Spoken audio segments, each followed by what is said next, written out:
to Sid Yiddish's Sports Death Museum. If you would be so kind to follow me this way, and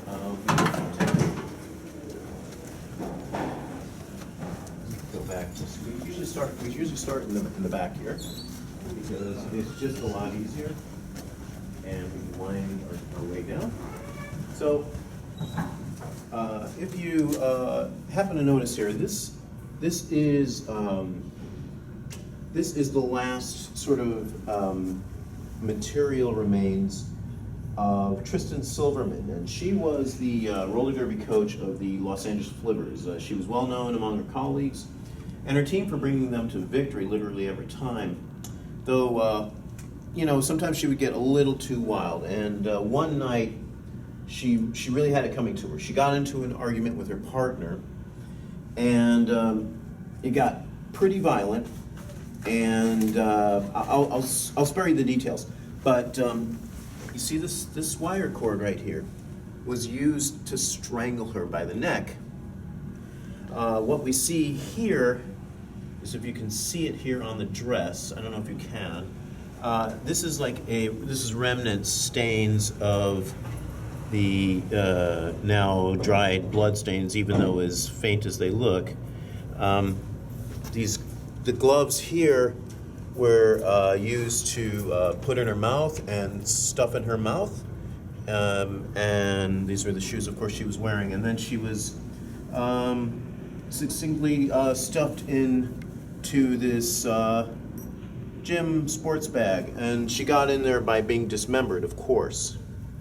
So, now follow me, if you shall, if you will. This is we have here. This is how can I say this? This is this hat is from the University of Oregon, but it's not just any ordinary hat. This hat was used by Orlando the Great, who was a magician. Now, I know you're probably thinking, magician? Magic? Magic is a sport? No, but really, seriously, it is. And what Orlando would do is he would take the bangles here, that are the bangles that are right here. He would take these, and he would strangle his assistants around the neck, and then he would cut them up in the flesh and cook them, and he would add the all-American national pastime pasta. That was his favorite food, and of course he bought the Chicago White Sox peanuts in bulk, so he'd add the peanuts and the pasta to make a very delicious and tasty stew. These gloves here were used to usually stuff in the victim's mouths while he strangled them, to therefore cut off their air supply. Okay. Now this trophy here, you can kind of see there's a little blood on it left, and it's a little cracked up here. I know you see that right there. Now this particular trophy, this was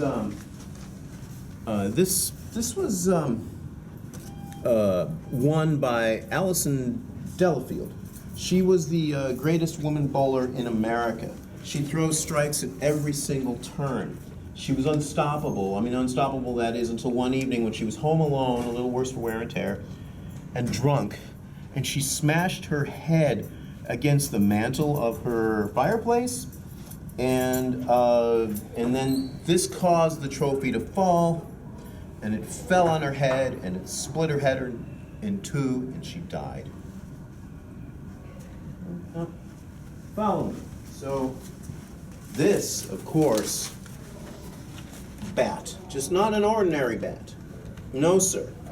This bat was used by the late, great Joe Schlabotnik of the St. Louis Browns. And this was an exhibition game between the St. Louis Browns and the Chicago White Sox in 1973. And Joe kindly used this bat that was signed by, of course, the White Sox player Richie Allen. And just as Joe was about to use the bat to get up to the plate, an overzealous fan came out over the field, overpowered the security, jumped over the box seats and over the dugout, and he took the bat and he smashed Joe over the head, and it killed Joe instantly. Poor Joe, he never saw it coming. Now, if you'll follow me down here, this fishing pole, this is a classic 1952. Go right ahead, ma'am. Go right ahead, ma'am. Thank you. Okay, so this fishing pole is a classic 1952 fly pole. This is usually to catch great white and quite a lot of other fish, as it were. And so the great fisherman Joey Yost used this pole a lot. And one afternoon, he was having particular trouble with the great white, and so goes the story that the trouble he had with his great white,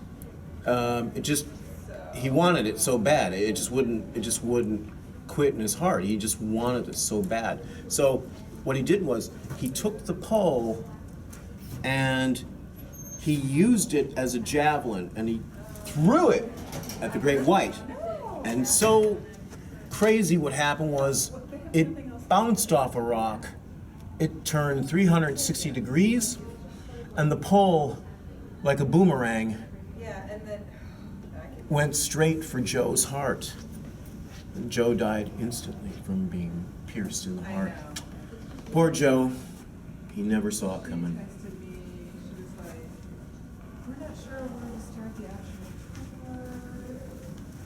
And so, friends, this ends the tour.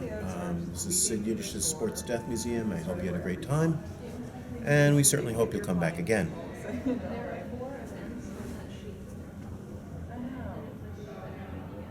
Okay.